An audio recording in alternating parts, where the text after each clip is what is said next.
Again यह video spoiler से भरा होने वाला है, तो अगर तुमने फिल्म नहीं देखी है तो वीडियो को देखने की आवश्यकता नहीं है। और सबसे बड़ी बात है, अगर पिक्चर नहीं देखी तो कब देखोगे यार। इंडियन सिनेमा में ऐसा माल बना है तो इसे सपोर्ट करना तो बनता ही है ना। तो जाओ इसे देख के आओ जाके। कल के 2898 की क्लाइमेक्स के अंदर ये चीज रिवील करी जाती है कि प्रभास का जो कैरेक्टर भैरवा है वो डायरेक्टली लिंक्ड है हमारी महाभारत के कर्ण के कैरेक्टर से, या फिर उन्हीं के कैरेक्टर का एक अंश है, या उनका पुनर्जन्म है, या फिर उनकी शक्तियां उसमें निहित हैं। लेकिन सवाल यहाँ पर यह आता है कि महाभारत के युद्ध में कर्ण की डेथ हो चुकी थी और वो कोई इमॉर्टल तो थे नहीं, उनकी सारी शक्तियां भी छीनी जा चुकी थी। एज लाइक कि कर्ण के कवच और कुंडल इंद्रदेव ने छल कपट के जरिए उनसे प्राप्त कर लिए थे। तो फिर वो इस यूनिवर्स के अंदर, इस टाइमलाइन के अंदर कैसे एग्जिस्ट कर रहे हैं और उतने ही ज्यादा पावरफुल कैसे वो दिखाए जा रहे हैं। एंड इससे भी बड़ी बात कि भैरवा को ही एज ए कर्ण क्यों दिखाया गया है, कि पिक्चर के अंदर इसके कोई रेफरेंस हमें मिलते हैं? जिसका जवाब है हाँ। सबसे पहले हम बात करेंगे कर्ण की ओरिजिन स्टोरी के बारे में, जिससे तुम्हें कुछ चीजों का आइडिया लगेगा कि नाग अश्विन कितने ब्रिलियंट डायरेक्टर हैं। कर्ण के जन्म के बारे में महाभारत में ये कहा जाता है कि कुंती जो कि उनकी माता थी, वो जो है अपनी शादी से पहले इम्प्रेग्नेंट हो गई थी, बिकॉज ऑफ कि भाई उन्होंने सूर्यदेव की आराधना करी थी। एंड सूर्यदेव ने उन्हें वरदान दिया था कि तुम्हें एक ऐसा पुत्र होगा। एक्चुअली में उन्होंने मांगा ही था कि एक ऐसा पुत्र हो जिसे कोई हरा ना सके इस दुनिया में। एंड सूर्यदेव ने उन्हें उस वरदान के रूप में कर्ण को जो है दिया था। और उससे भी बड़ी बात, वहीं से उन्हें कवच और कुंडल भी मिल गए थे। लेकिन जब वो अपने लोगों के पास पहुंचती हैं तो वो लोग उनका जो है बहिष्कार करते हैं, बिकॉज ऑफ कि उनके फादर की आइडेंटिफिकेशन नहीं थी।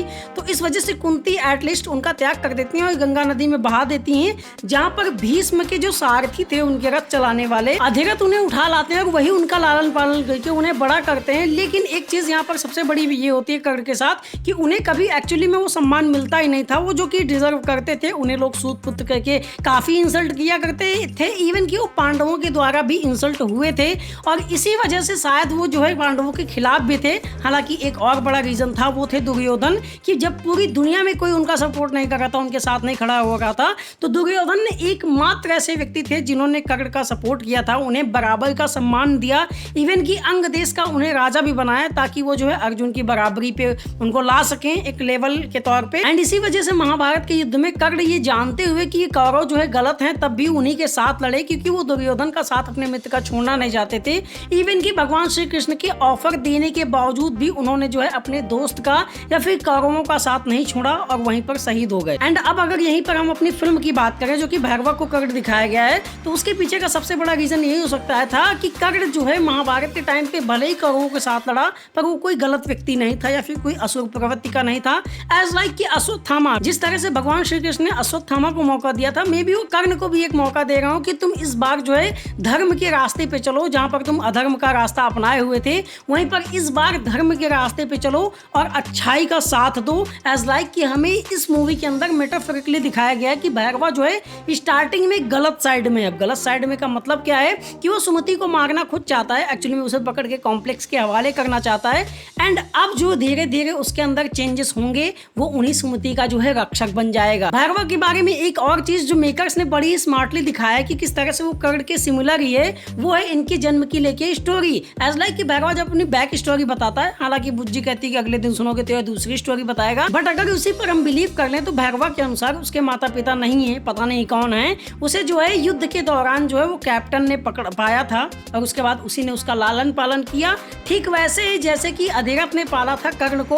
उनके भी माँ बाप का कोई अता पता उस टाइम पे तो कर्ण के लिए नहीं रहा होगा। हालांकि यहाँ पर एक बहुत बड़ा डाउट ये आता है कि भैरवा क्या सच में कि साधारण ही बच्चा है, बस उसने जो है जब विजय धनुष को अपने हाथों में लिया तब उसके अंदर पावर्स एक्टिवेट हुई, या फिर वो एक्चुअली में पहले से ही पावरफुल है, जिसके बारे में मैं कहना चाहूंगा कि एक्चुअली में उसके अंदर पहले से ही ढेर सारी पावर्स मौजूद हैं। एज लाइक कि वो अश्वत्थामा के साथ ढेर सारी फाइट करता है, पर लौंडे को एक खरोंच तक नहीं लगती है। हालांकि उसने सूट वगैरह पहन रखा था, बट स्टिल ये सोचने वाली बात है कि अश्वत्थामा जैसे इतने शक्तिशाली व्यक्ति के सामने भैरवा इतनी देर तक कैसे टिका। तो इसी बारे में अपना ये मानना है कि एक्चुअली में हो सकता है कि भैरवा के जो माता या पिता हों, पिता तो शायद हो ही ना, एज लाइक कि उनके सूर्यदेव ही पुत्र थे, तो बायोलॉजिकल कोई उनका फादर नहीं था कर्ण का। यहाँ पर भी बायोलॉजिकल फादर के रूप में यास्किन का वो लैब का एक एक्सपेरिमेंट हो, उसकी माँ भी उसका एक हिस्सा रह रह चुकी हो एंड वहां से स्किप कर आई हो, मर गई हो आफ्टर दैट, या फिर कुछ भी हो गया हो और उसके बाद उसे कैप्टन ने पाया हो। तो यहाँ पर एक और भी पॉसिबिलिटी बन जाती है कि मे बी भैरवा का जो एक्चुअली में फादर हो वो यास्किन हो सकता है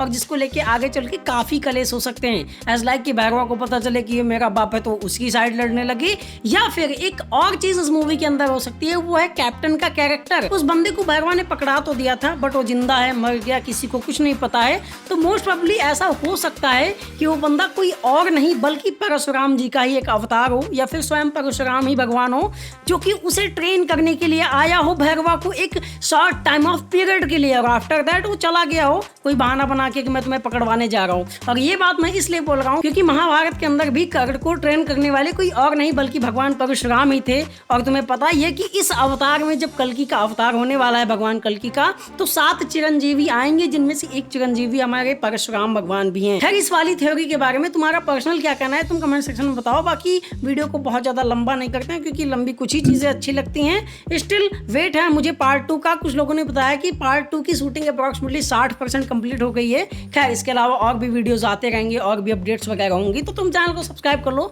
बाकी मिलेंगे किसी अगले वीडियो में। ओके बाय, जय हिंद, लव यू बुज्जी।